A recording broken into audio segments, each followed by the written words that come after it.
علق مبارکه سوره چې د قران عظیم شان شپږ سوره ده په مکه معظمه کې را نازله شوې ده 19 مبارک آیاتونه لري تلاوت او پښتو ترجمه یې لومړی آیت څخه اوري بسم الله الرحمن الرحیم د الله په نوم چې ډیر زیات مهربان پورا رحم لرونکی دی اقرأ باسم ربك الذي خلق ولولا اے پیغمبره د خپل پروردگار په نوم چې هغه ټول مخلوق پیدا کړ خلق الانسان من علق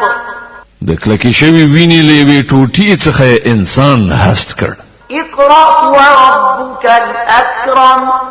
الذي علم بالقلم علم الإنسان ما لم يعلم ولولا استا پروردگار ډیر کریم دی چې هغه د قلم په مرسته انسان ته علم وخود انسان ته هغه علم ورکړ چې هغه پر نه پوهید كلا إن الإنسان ليطغى أن رآه استغنى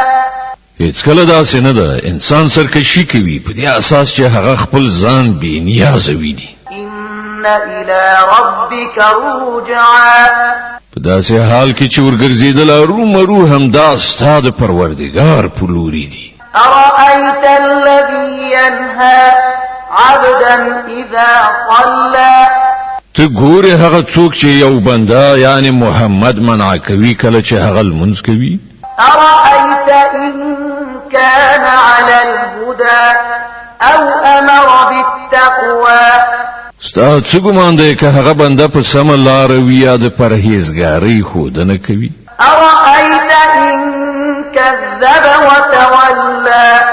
ستا څه ګمان دی که دا منع کوونکی شخص حق دروغ ګڼي او مخ واړوي ألم يعلم بأن الله يرى آیا هغه نه پوهیږي چې د دې کړه الله ګوري كلا لئن لم ينته لنسفعا بالناصية ناصية كاذبة خاطئة هیڅ کله داسې نه ده چې ګمان کوي که هغه له دغه کړو څخه خلاص وان نخلي نو موږ به د وچولي ویښته څڼې ونیسو را به یې کاږو د هغه وچولي چې دروغجن او ډیر زیات خطاکار دی فليدع ناديه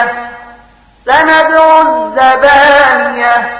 پرېږده هغه د خپل ملاتړ کوونکي ډلې ته بلنه ورکړي موږ به هم د عذاب پرښتې راوغواړو د علق د مبارکې سورې د 19 او آخرنی آیت تلاوت او پښتو ترجمه اوري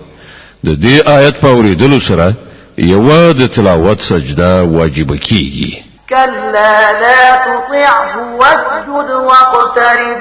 هیڅ کله داسې نه ده چې دی وایي د هغه خبره مه منه او سجده وکړه او د خپل پروردګار نږدې والی وګټه